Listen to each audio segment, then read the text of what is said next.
Assalamualaikum warahmatullahi wabarakatuh. Perkenalkan, nama saya Muhammad Wildan Wijaya. Saya adalah mahasiswa studi agama Fakultas Usuluddin dan Filsafat Universitas Islam Negeri Surabaya.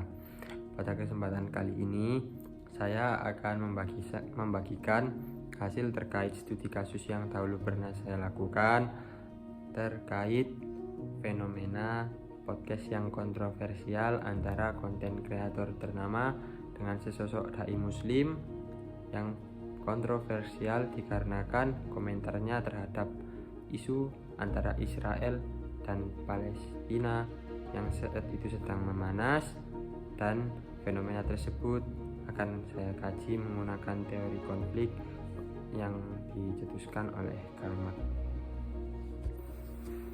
Baik, kronologinya dimulai pada awal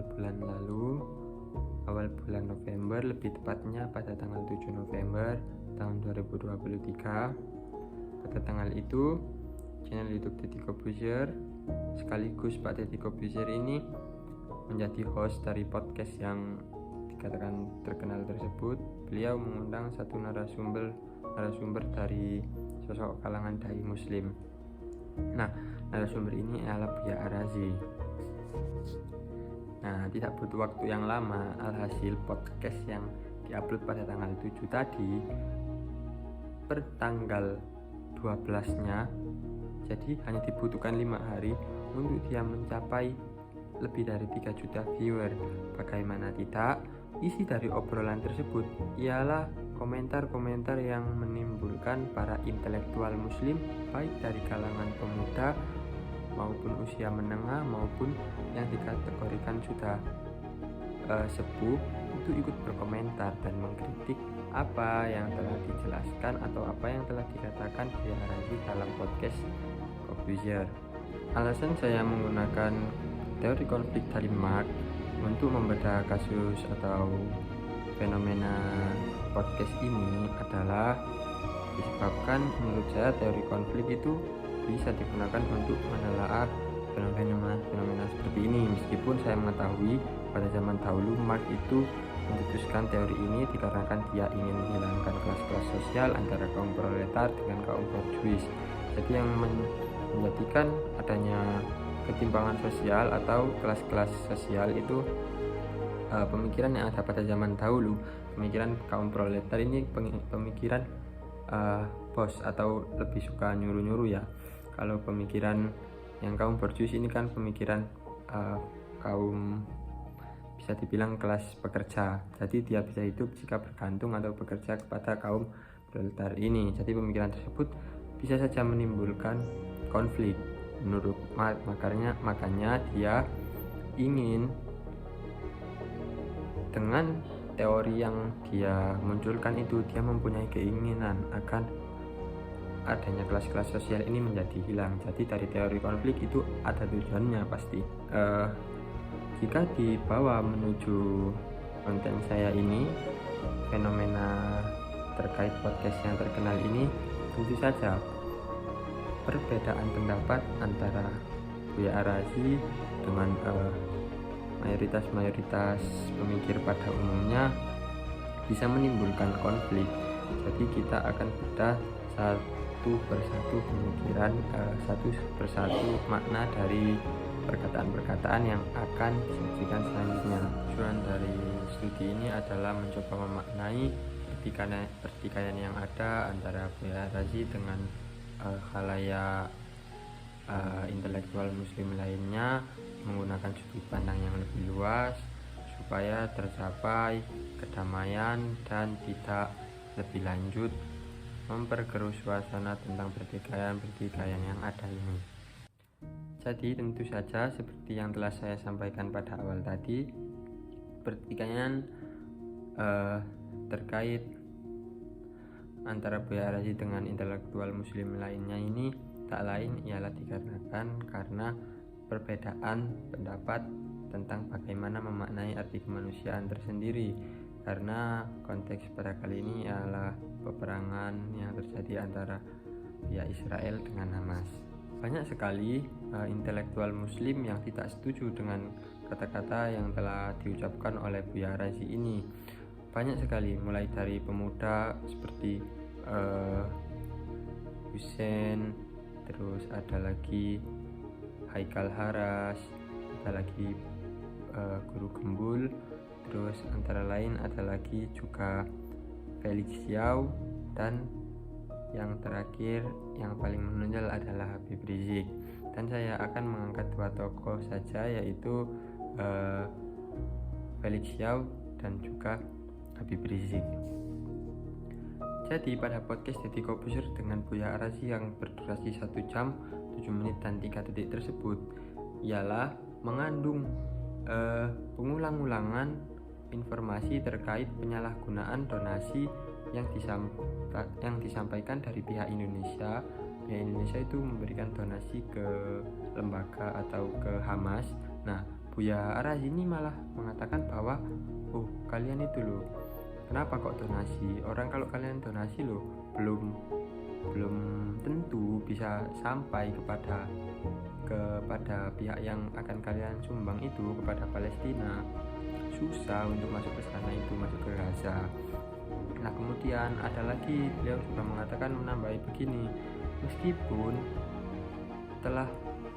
sumbangan kalian tadi itu telah melewati masa sulit untuk sampai ke sana, jadi jika sudah sampai sana pun belum tentu juga dipergunakan dengan baik. Buya Arazi itu mengatakan bahwa ada kok orang Hamas udah nyampe, sumbangannya malah disalahgunakan sama orang Hamas. Itu jadi yang dikatakan Buya Arazi dalam konflik yang sangat panas saat ini antara Israel dan Hamas itu malah mengatakan seperti itu. Nah, kemudian dari pendapatnya yang demikian tadi banyaklah muncul kritikan yang sangat pedas, dihujani banyak lontaran kritikan, banyak yang menghujat Buya Arazi itulah. Yang kan saya bawa ya sekarang ini adalah Ustadz Felix Xiao. Nah, jadi Ustadz Felix itu mempermasalahkan pada di mana kelompok Hamas yang menyalahgunakan tadi. Nah, Ustadz Felix kan udah komit ya, beliau adalah ahli sejarah, ahli geopolitik, jadi dia tahu yang terjadi antara Israel dan Palestina sejak dulu. Karena dia udah komit, dia itu mengatakan seperti ini. Maka perlawanan Hamas ada perlawanan orang-orang yang dijajah. Ini esensinya, kemana omongan yang ini? Gitu loh, maksudnya kenapa kita harus fokus pada sesuatu yang membingungkan umat, yang membuat umat tuh akhirnya berpikir ulang untuk menyatakan dukungan, berpikir ulang untuk berdonasi, karena kita senantiasa menakut-nakuti, kita senantiasa menampilkan fakta-fakta yang tidak esensi sama sekali. Nah, ini adalah menjadi pertanyaan saya ketika saya nonton itu, dan saya bingung untuk apa sebenarnya podcast seperti ini dibuat. Bukankah Buya Arazi ini orang yang terkenal ya? Beliau adalah sosok dai, saja seorang dai itu sangat berpengaruh kepada seorang tokoh muslim itu sangat berpengaruh pada masyarakat muslim di bawahnya. Jadi Ustadz Felix itu sangatlah mengecam apa yang dikatakannya terkait bagaimana Hamas menyalahgunakan. Nah, kemudian yang tokoh kedua adalah Habib Rizik. Habib Rizik ini pendiri organisasi muslim yang terkenal, HTI, seputar di Indonesia ya. Jadi Habib Rizik sangat berteriak keras, sangat meneriakkan kebenciannya atau kritiknya itu sangat keras kepada Buya Arazi.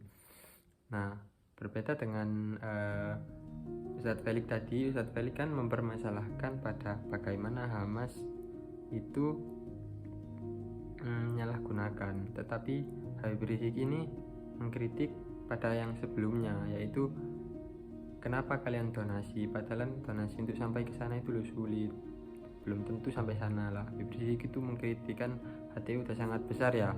Habib Rizik sekaligus membuktikan realita yang ada. Dia itu dalam lembaga kemanusiaan itu, HTI itu berdiri sendiri, tidak dibantu oleh pemerintah, dan juga tentu saja benar-benar mandiri, hanya HTI saja yang membantu. Nah, sekali lagi perkataan yang sangat pedas dari Habib Rizik ini berkata demikian.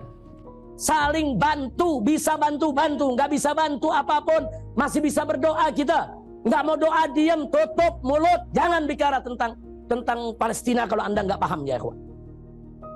Apalagi sedih saya waktu ada mengatakan kalau ada mengumpulkan bantuan buat Palestina kirim dana, bohong itu semua. Itu nggak sampai itu, kecuali yang hanya lewat pemerintah saja sampai. Kalau kau nggak tahu tentang perjuangan Palestina, jangan sembarangan ngomong, diam, tutup mulut. Apa buta matanya? Dari mana itu kita bangun rumah sakit Indonesia di Gaza ya ikhwan? Nah, tentu saja kan komentar yang demikian itu tadi alas yang sangat membara, sangat menggebu-gebu, mempermasalahkan kenapa kok nyumbang padahal susah, belum tentu sampai sana. Dan Habib Rizik membuktikan bahwa realita yang ada itu sudah sangat bisa, meskipun tidak dengan bantuan lembaga pemerintah, itu sangat bisa untuk donasi ke sana. Nah, jadi hasil studi yang saya dapatkan dari fenomena ini adalah seperti yang saya katakan sebelumnya, jika hasil studi ini adalah bertujuan untuk mendapatkan sudut pandang yang lebih luas bagaimana kita memahami pendapat-pendapat para ulama-ulama tersebut dan terkait omongannya. Jadi guna tercapai objektivitas keilmuan agar tidak ada saling melihat dengan sebelah mata, maka yang saya dapatkan dari hasil studi ini adalah bagaimana Buya Arazi mengatakan seperti demikian itu tadi, ialah makna tersiratnya adalah lebih baik kita tetap mendukung Palestina, ya kan? Akan tetapi lebih berhati-hatilah. Jadi yang dikatakan seperti ngapain kok donasi, orang belum tentu sampai sana, itu makna tersiratnya adalah lebih berhati-hati. Pilih lembaga sosial, lembaga kemanusiaan yang lebih terpercaya agar bantuan yang kalian sampaikan itu tidak sia-sia.